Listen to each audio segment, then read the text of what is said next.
The reason I had to learn to raise money was because I had no money. And so if you read Rich Dad, Poor Dad, in there, my rich dad always said, never say, I can't afford it.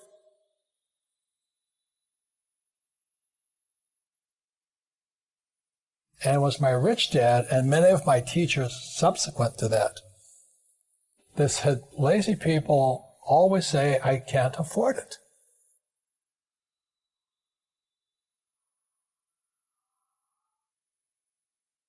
So, over my lifetime, I've raised hundreds of millions of dollars. And it's because I didn't have money as a young person that I learned how to raise capital. And it's really quite simple. You have to find an asset that's worth more than me. If they can't invest in me because that's called slavery, buy me, So what I do is, when I started off, I write about it in Fake. I started off looking for this one little piece of real estate. I found an excuse, this one bedroom, one bath condominium on the beach in Maui. And I found an excuse for people to give me the money. All I had to do is assure them I'd pay them back. So my first deal was an infinite return deal.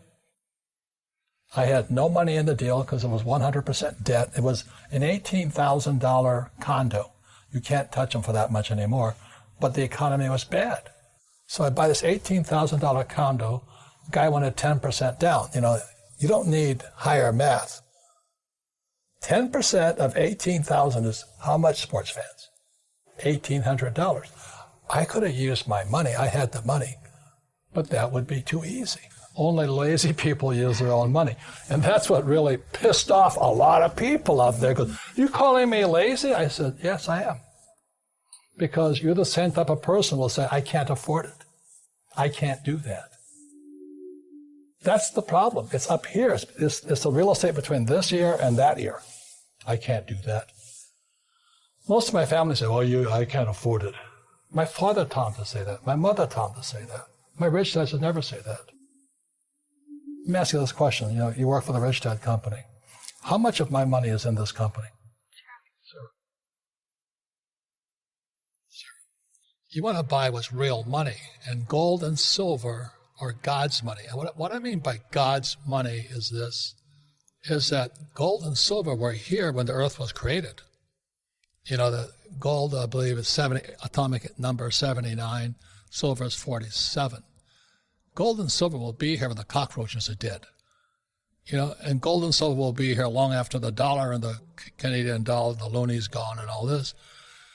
So I've just been buying gold and silver every chance I got since I was your age. And now I have, now it's a big problem called storage. And I don't keep anything in banks, I've had to fly my gold and silver to, what I say, safe countries. And not because of the country, is America so litigious. So the biggest mistake, so I was doing very well here. This was 1973. I started buying my first deal, and that was an $18,000 deal. $1,800 down, $25 a month, cash flow. That was infinite. So then I kept doing that. I had a lot of property, and then I decided I'd go here. So my first business was a nylon and Velcro surfer wallet business, and it didn't sell. So everybody knows what those wallets are today, but back then, this was 1974 or 5. Yeah, 75. They didn't know what the wallets were. So we were going broke really fast. We bought 100,000 of these wallets from Korea. We shipped it to our warehouse in Long Island, and we were borrowing money from our investors. So we raised about $600,000 to get this little goofy wallet business up. So we were in serious trouble. I owed my father about $200,000. My rich dad was laughing at me. We were going broke so quickly because we couldn't move the wallets, 100,000 of them. They were sitting in this bonded warehouse on Long Island, and nobody would buy them from us. So then, the good thing about stupidity, there it is, makes you smarter. So I started thinking, so what's wrong? And I said, what was happening in the world at that time? All the baby boomers were fat, so they had to start running. So jogging was coming online, and nobody jogged before because, so these guys are all jogging. And then we're reading the paper. We're sitting in Honolulu going broke fast.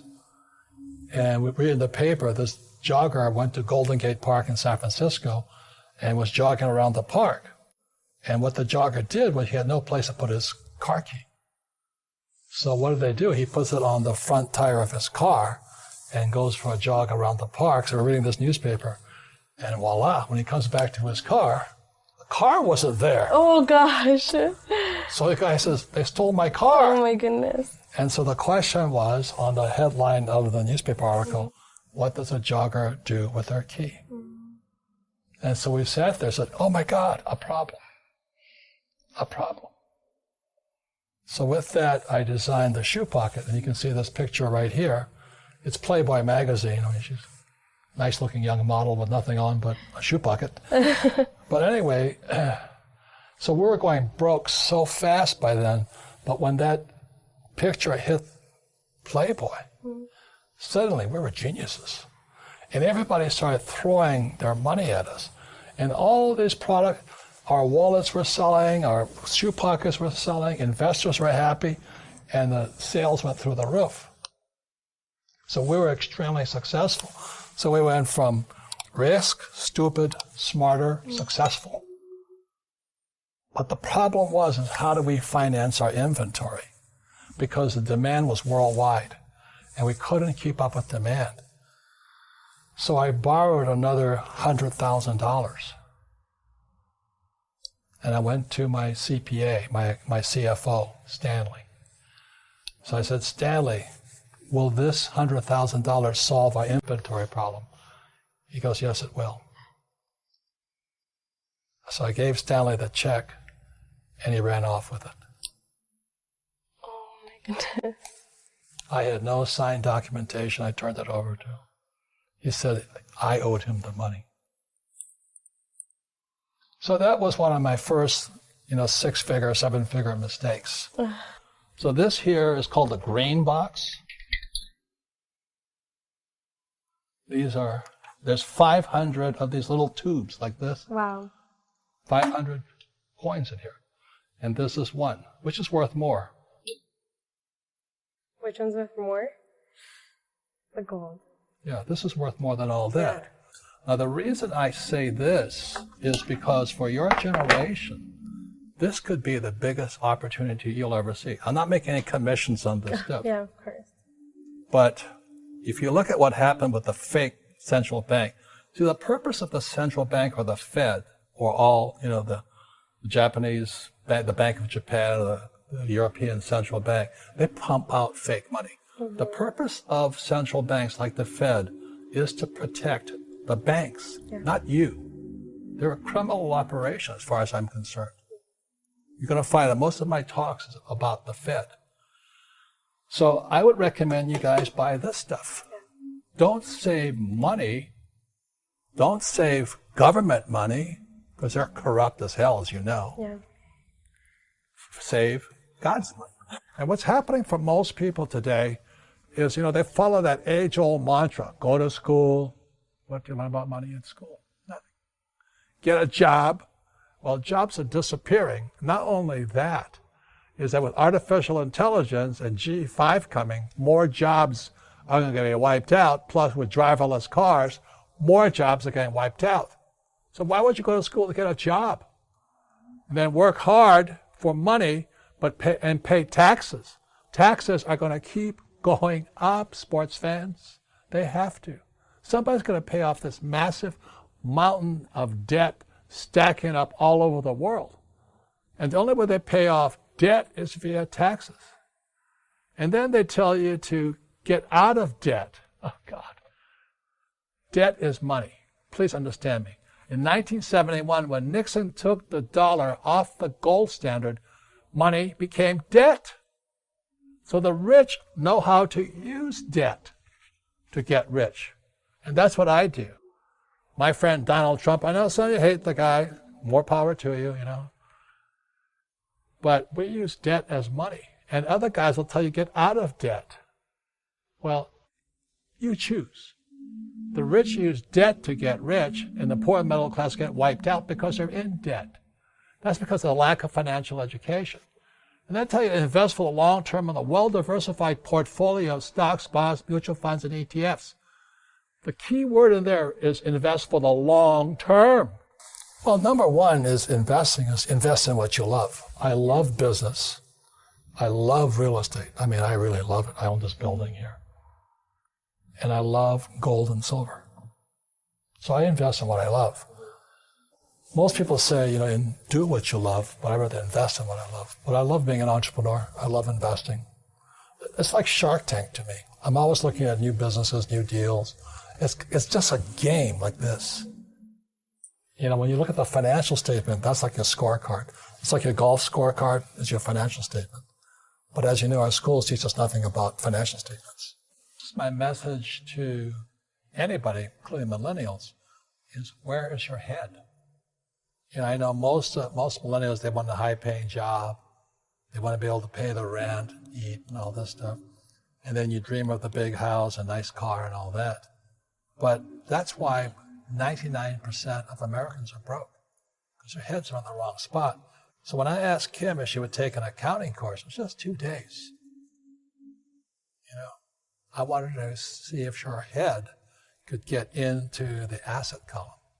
That was the difference, wasn't it? Yeah, and actually, it didn't happen right at that moment, but You fell in love with me? Of course I did. Of course I did.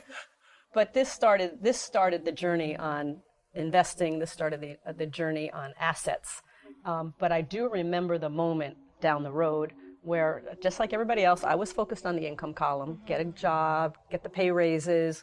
If you're an hourly wage, work more hours or raise your hourly wage. So I was always focused here. And then finally, this is after we'd actually bought some investment properties, the light finally went on, and I'm like, instead of focusing on acquiring income, what if we focus on just acquiring assets, that the assets go into the income column? Like this.